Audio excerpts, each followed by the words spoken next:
Le silence de Dieu dans ta vie peut caractériser une étape où Dieu voit que tu t'es éloigné de lui. Il veut que tu reviennes vers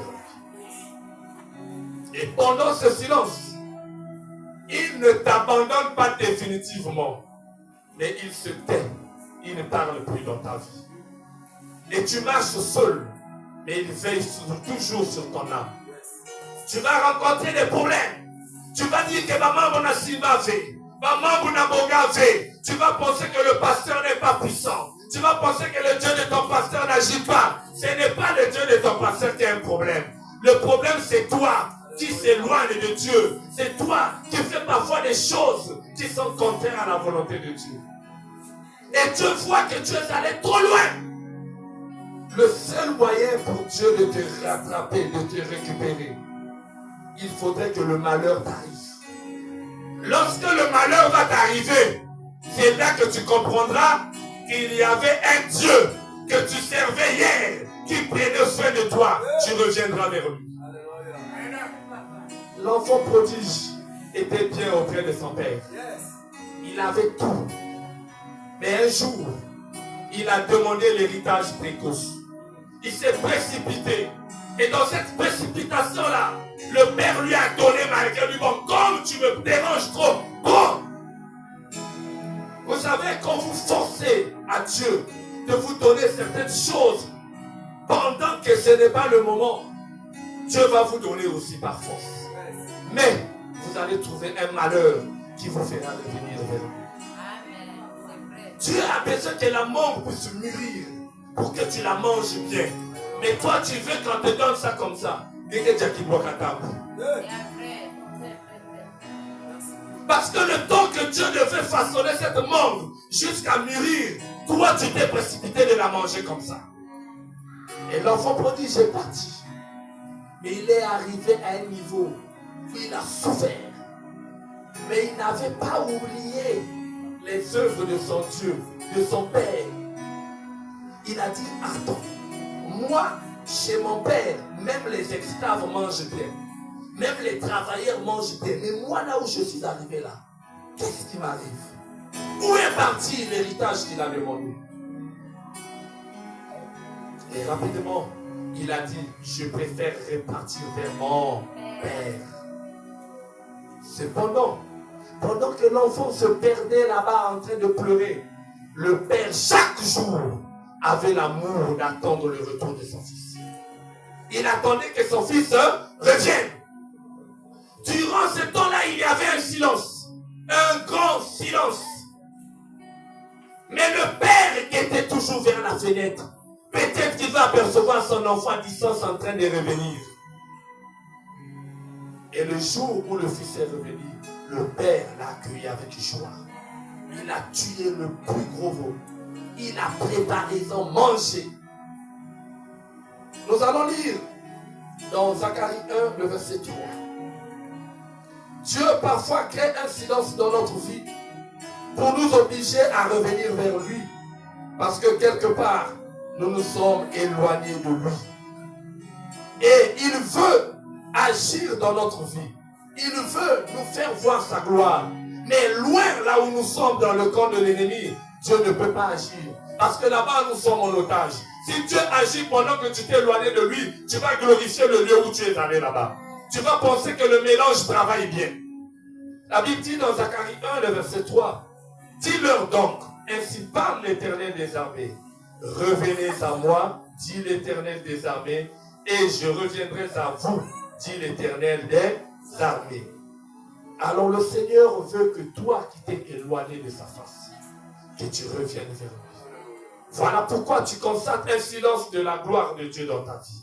Voilà pourquoi tu rencontres des problèmes où tu penses que Dieu t'a abandonné. Il ne t'a pas abandonné, mais c'est juste un silence. Revois d'abord ta vie. Est-ce que tu ne t'es pas éloigné de sa gloire?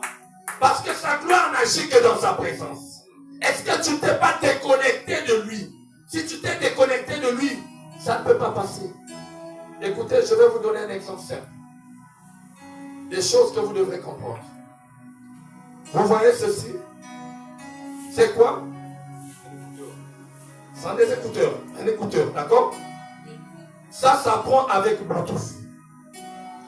Cet écouteur-là est connecté à mon téléphone. Le Bluetooth de mon téléphone. Mais tout à l'heure, si je remets ça sur mes oreilles, je prends le téléphone, je te donne. Tu t'éloignes très loin, à une distance très éloignée de cet écouteur-là, ça va se déconnecter. C'est ainsi que même si quelqu'un m'appelle là-bas, je ne vais pas écouter l'appel ici, là. Pourquoi? Parce que le téléphone s'est éloigné de l'appareil qui devrait me permettre d'écouter. Et quand tu t'éloignes de Dieu, tu te déconnectes de sa gloire. Tu te déconnectes de sa puissance. Tu te déconnectes de tous les privilèges qu'il donne à ses enfants. Donc chaque fois que tu avances, tu dois contrôler ta connexion avec Dieu. Ne fouille pas le miracle en dehors de la connexion avec Dieu. Tu ne l'auras pas. Ça sera un miracle satanique. Le miracle, c'est en présence de Dieu. Connecté avec Dieu. Voilà pourquoi tu dois contrôler ta connexion avec Dieu. Et quand tu te déconnectes, il y a un silence. C'est-à-dire, quelqu'un m'appelle là-bas, je ne peux plus écouter. On m'envoie des messages, mais je ne peux pas suivre. On m'appelle, je ne peux pas contrôler. Parce que je me suis déconnecté. Ce n'est pas qu'on ne m'appelle pas, on appelle. Mais comme je suis déconnecté, je ne peux pas recevoir ça. Donc quand tu es déconnecté de Dieu, tu ne reçois plus rien. Les choses sont en train de venir. Dieu est en train d'envoyer. Mais tu vas contrôler comment? Tu vas suivre comment? Tu vas recevoir comment? Tu es déconnecté. Et tu es là en train de fouiller par-ci, par-là, un autre Dieu, alors que tu as déjà un Dieu tout puissant qui donne tout. Alors il dit, revenez à moi et je reviendrai à vous. Toujours dans le silence de Dieu. Il y a des choses qui nous arrivent dans le silence de Dieu. C'est pour la gloire de Dieu. Ainsi qu'il y a des maladies de la gloire de Dieu. Répète avec moi, la maladie de la gloire de Dieu. La maladie de la gloire de Dieu. Répète encore, la maladie de la gloire de Dieu. La maladie de la gloire de Dieu. Il y a des maladies, si ça ne t'arrive pas, on ne saura pas que ton Dieu est Dieu. Il y a des problèmes, si ça ne t'arrive pas, on ne saura pas que ton Dieu est Dieu. Le silence de Dieu permet que Dieu prouve aux gens que ton Dieu est Dieu. Dans le silence de Dieu, on a vu l'histoire d'une femme. Cette femme, elle était malade pendant 12 ans. Elle a tout vendu, tout vendu. Elle est passée de médecin en médecin. Je vous dis peut-être que s'il y avait des Bisinga en ce temps-là, peut-être qu'elle était partie vers ça. S'il y avait des Ngouzas en ce temps-là, peut-être qu'elle était partie vers les Ngouzas. Qui sait si elle avait même consulté des magiciens? Elle a essayé beaucoup de Dieu. Elle a essayé beaucoup de Dieu. Mais rien ne marchait. Rien ne marchait. Il y avait un silence total. Mais dans ce silence total, cette femme n'avait pas trouvé le véritable Dieu. Mais un jour, elle a entendu parler d'un Dieu. De quelqu'un qui guérissait. De quelqu'un qui opérait les miracles. Elle a dit, je dois découvrir celui-là. Je dois le découvrir. Qui est celui-là qui fait les miracles? Mais elle s'est rendue compte. Pourquoi chercher à le découvrir? J'ai déjà entendu qu'il a guéri. Mais là où je suis passé, il n'y avait pas la vie. Il n'y avait pas la guérison. Il n'y avait que la mort. Parce que ma situation n'a fait que s'empirer. Je n'ai même plus besoin de venir découvrir. J'active ma foi. Je vais directement me connecter à ce Dieu. Donc elle venait avec sa foi pour se connecter directement à ce Dieu. Pas pour observer, est-ce que, non. Elle s'est directement connectée. Je viens directement prendre ma guerre. Elle s'est dit en elle-même, si j'arrive à toucher Jésus, je serai guéri. Elle a confirmé le résultat de ce qu'elle avait besoin. Elle n'a pas dit tantôt. Elle a dit je serai. C'est impératif. Est-ce que quand tu es venu ici, tu es venu avec quelle foi? D'être guéri ou d'observer le Dieu qui guérit? Voici mon Dieu. Notre Dieu est celui qui guérit. Mais il guérit sous plusieurs formes. Ici, on a commencé à voir. C'était pas la main de celui qui guérit. Mais c'était juste son vêtement. Écoutez, notre Dieu, même son vêtement guérit. Notre Dieu, même son ombre guérit. La femme était rentrée dans une dimension supérieure. Elle a compris que ce Dieu-là, tout en lui est puissant. Tout en lui peut guérir. Elle s'est connectée.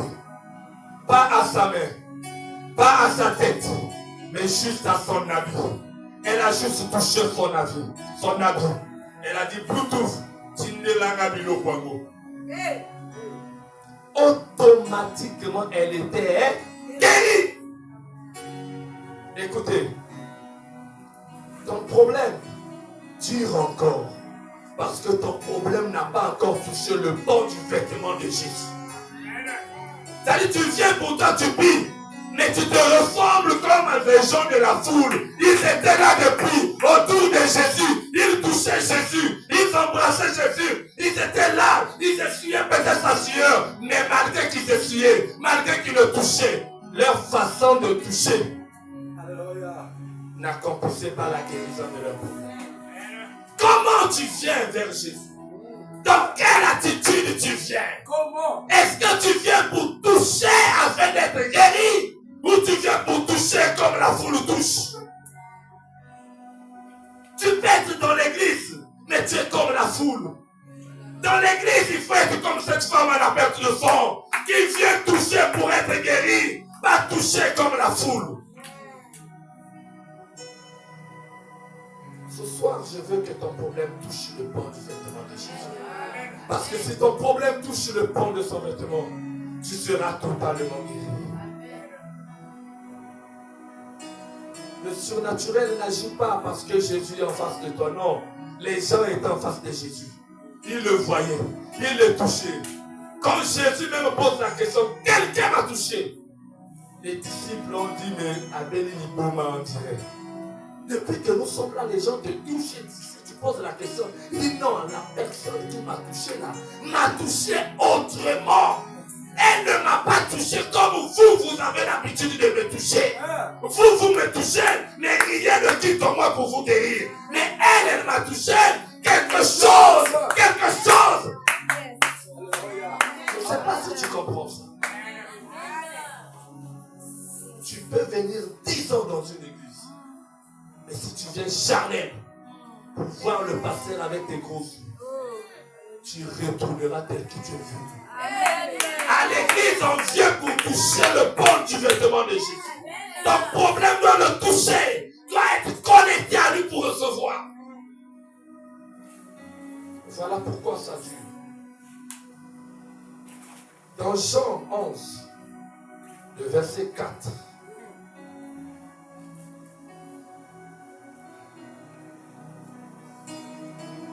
La Bible dit, Jean 11, après avoir entendu cela, Jésus dit, cette maladie n'est point à la mort, mais elle est pour la gloire de Dieu, afin que le Fils de Dieu soit glorifié par elle. Elle qui? La maladie. C'est ainsi qu'il y a des maladies que toi tu as, qui te dérangent, qui te font pleurer. Cette maladie n'attend que la gloire de Dieu pour se manifester. Cette maladie est pour la gloire de Dieu. C'est-à-dire Dieu permet que cette maladie dure. Dieu permet que tu tournes de médecin en médecin. Dieu permet que tu passes d'hôpital en hôpital. Jusqu'à ce que tu comprennes que Nasuki. Jusqu'à ce que tu comprennes qu'il y a un grand médecin qui est le guérisseur des guérisseurs, le médecin des médecins. Lorsque tu viendras vers lui, il va agir. Et par cette maladie, la gloire de Jésus sera élevée.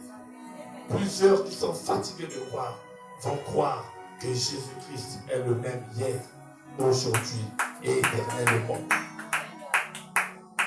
Dans le silence de Dieu, tu peux vivre cette maladie qui est là pour manifester la gloire de Dieu. Tu te traites, tu fais tout, ça ne marche pas. Tu peux même fuir l'église parce que tu te dis que les âmes n'ont non. Les âmes n'ont. Mais c'est toi qui n'as pas encore compris que ta maladie est pour la gloire de Dieu. C'est toi qui n'as pas compris que dans la situation de ta maladie, tu ne dois compter que sur lui seul. Lorsque tu comprendras, Dieu va dire maintenant, je peux te guérir. Parce que tu as compris, et étant donné que tu as compris, tu vas témoigner que Jésus seul.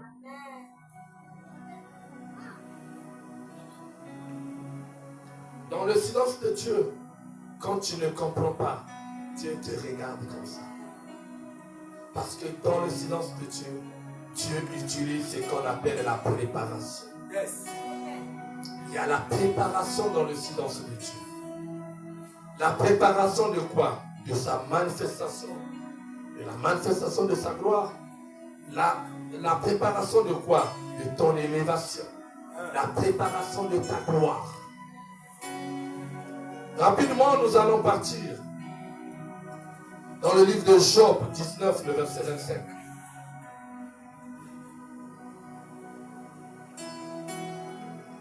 Job 19, 25.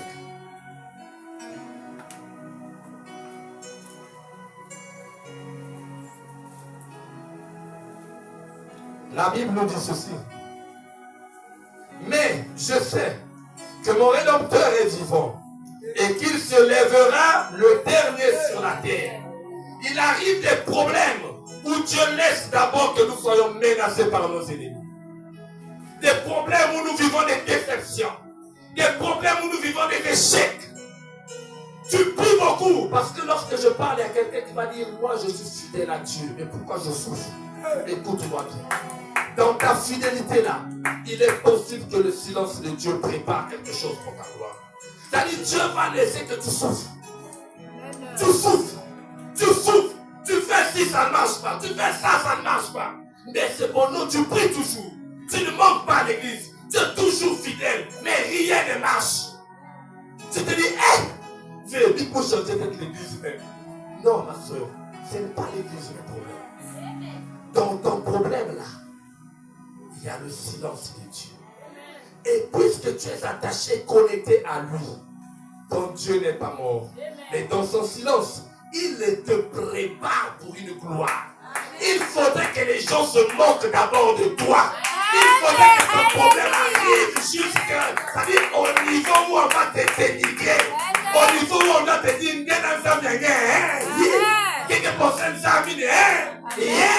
c'est alors que lorsque les gens vont t'humilier, ton Dieu se lève le dernier. Il est tellement bon parce qu'il aime que les gens le glorifient par nos vies. Donc Dieu doit se glorifier par ta vie. Pour montrer aux hommes de ce monde que leur Dieu est un Dieu mort. Eux qui pensaient que toi, tu souffrais parce que ton Dieu est mort. Parce que eux, ils régnaient avant. Mais au dernier jour, lorsque Dieu va t'élever, ils comprendront qu'entre leur Dieu et ton Dieu, celui qui était le Dieu vivant, c'était ton Dieu. Mais pourquoi tu souffrais pendant longtemps? Parce que Dieu est en train de préparer ta gloire. Il prépare ta gloire. Je ne connais pas ton problème.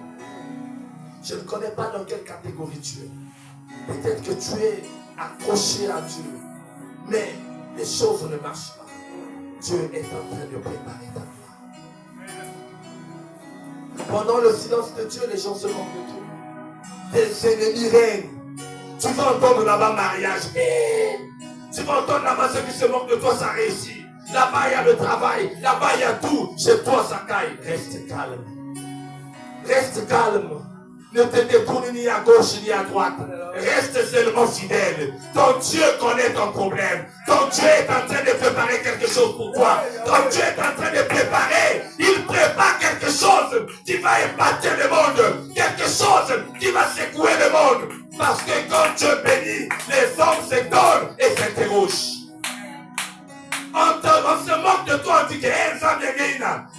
Dieu va te bénir, on dira qu'il est Messie. On dira que tu as sacrifié quelqu'un. On dira que tu es rentré dans la franc-maçonnerie. Parce que notre Dieu ne bénit pas comme les hommes. Notre Dieu ne bénit pas comme le Dieu du monde. Il marque toujours une différence. Voilà pourquoi la plupart de ceux qui sont élevés par Dieu, il les prend dans l'abri. Ce sont des moindres. Ce sont des gens inutiles. Des gens que les familles ont rejetés. Des gens que les gens ont humiliés. Mais Dieu les prend. Il les façonne lui-même. Il les élève. C'est pour montrer que regardez ce que je fais. Quel est ton Dieu? Notre Dieu, c'est Jésus-Christ. Il se lève le dernier parce qu'il doit finir le souffle de tes ennemis. 1 Samuel 17, 8 à 11.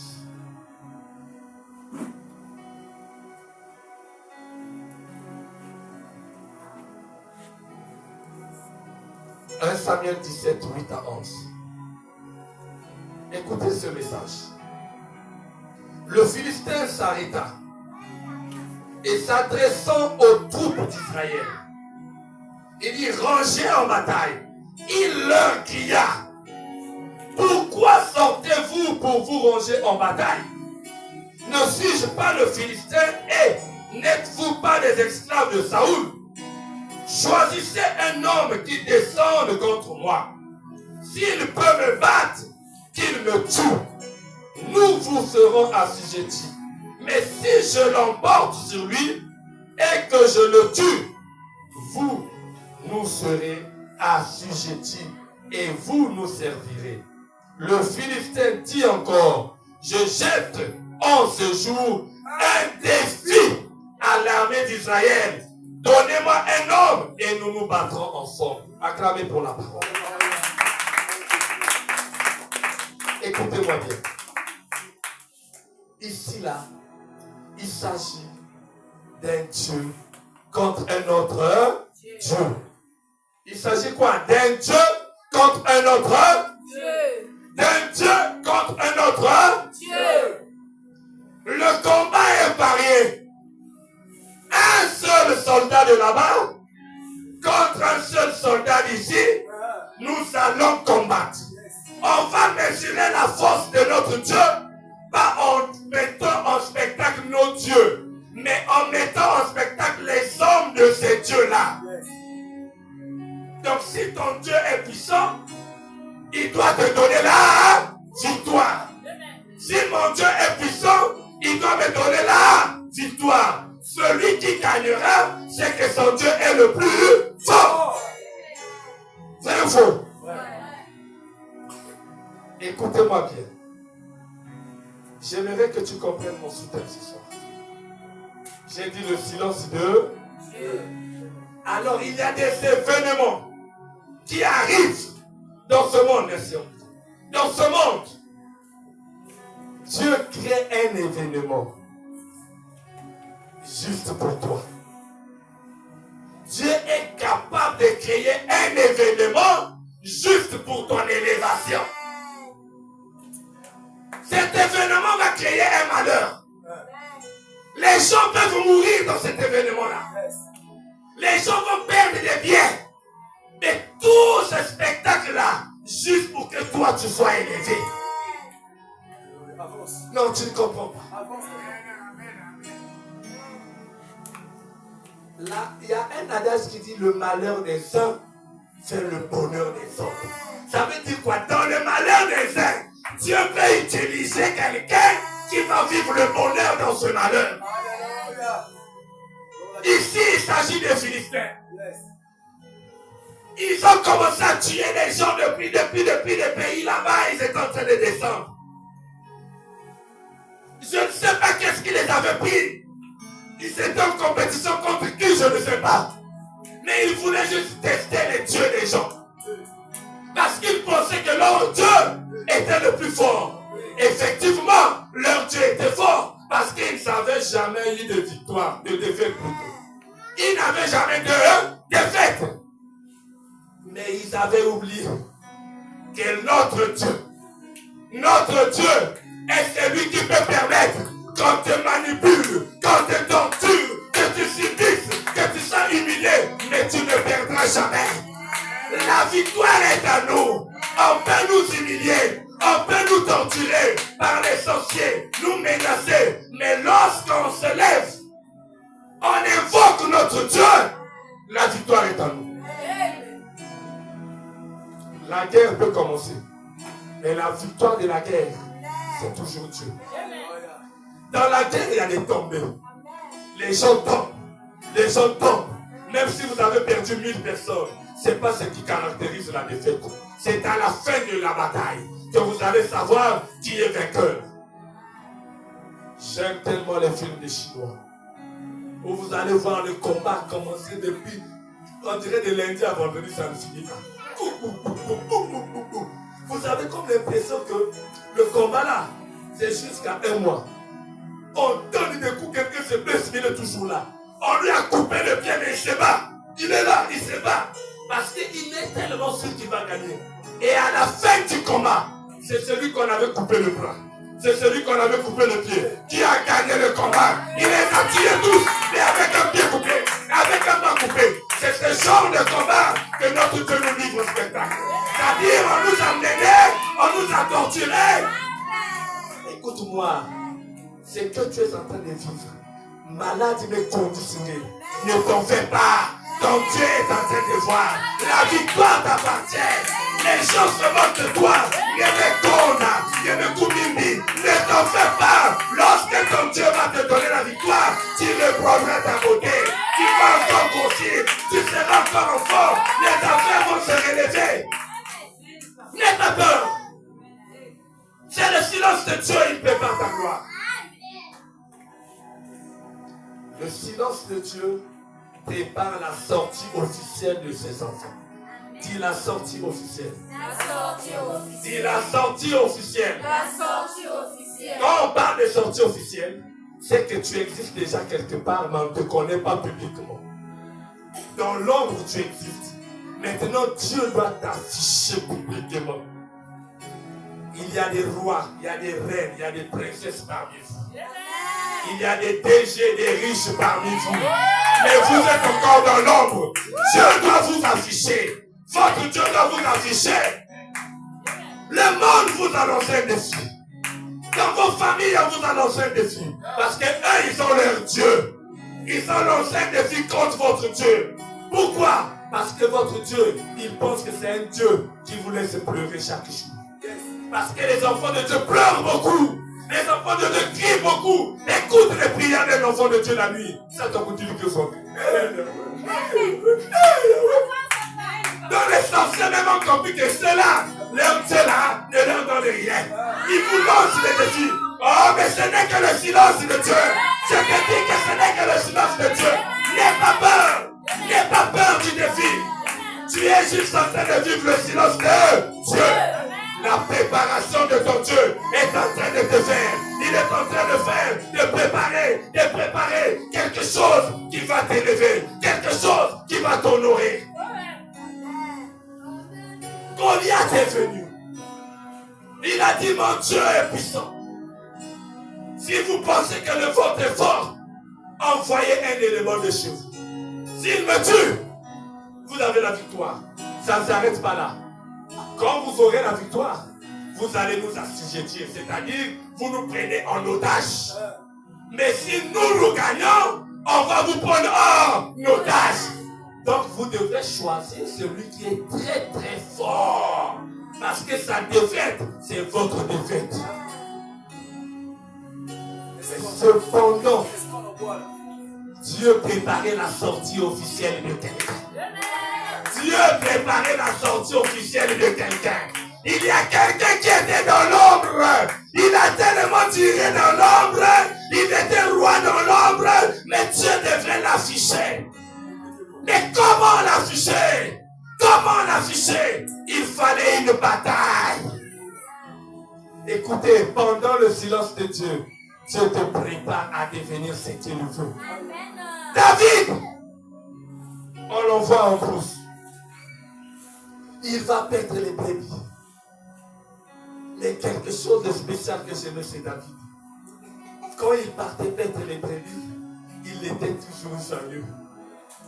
Il partait avec sa flûte. À un moment donné, les brebis sont en train de manger. Il dit, si on me bloque la bouche, je le loue avec mes mains. Si on me bloque les mains, je le loue avec mes pieds. Si on me bloque les pieds, je le loue avec mon âme. Si on me bloque mon âme, c'est que Dieu le... Écoutez. David a dit, on vient me punir. On me demande de mettre les brebis, une manière de me voler, une manière de me torturer, une manière de me mépriser. Mais moi je te loue. Il était là avec sa flûte, il jouait, il adorait son Dieu. Mais pendant ce temps, Dieu était en train de le préparer. Dieu était en silence. Ceux qui l'ont voyé pensaient qu'ils ont reçu leur coup en les négligeant là-bas. Mais Dieu était en train de le préparer. Dieu l'a préparé pour être très fort. Il n'est pas passé dans une école de guerre. Il n'a pas appris comment tenir une arme. Il a seulement appris là-bas dans la bourse. Dieu lui a donné la force de déchirer le lion, de déchirer les ours. Oh, c'était un entraînement de bataille pour devenir fort. Écoute, la douleur que tu vis, la souffrance que tu vis, Dieu est en train de te former. Dieu est en train de te préparer. Il te laisse le temps de comprendre les circonstances, de comprendre la vie. Il forme ton cœur pour que ça soit un cœur de compassion. Lorsqu'il va te lever, toi aussi tu prendras soin des autres. Parce que si tu n'es pas passé par la souffrance, tu ne comprendras pas la souffrance des autres. Il faudrait qu'il te brise d'abord. Pendant la préparation, il t'apprend à gérer ce qu'il va te donner comme richesse. Parce que s'il ne te forme pas, tu vas détruire ce qu'il va te donner. Il est en train de préparer David. Il le façonnait. Il lui donnait la forme qu'il fallait. Il lui préparait pour le combat de sa sortie officielle. Donc il fallait qu'il déchire d'abord les lions. Il fallait qu'il déchire les ours. Parce qu'il devait croiser un animal qui s'appelle Goliath. C'est quand tu subis, Dieu te prépare pour affronter un animal. Donc les épreuves que tu as, c'est à la taille et à la hauteur de ta gloire. De ton ennemi que tu dois terrasser.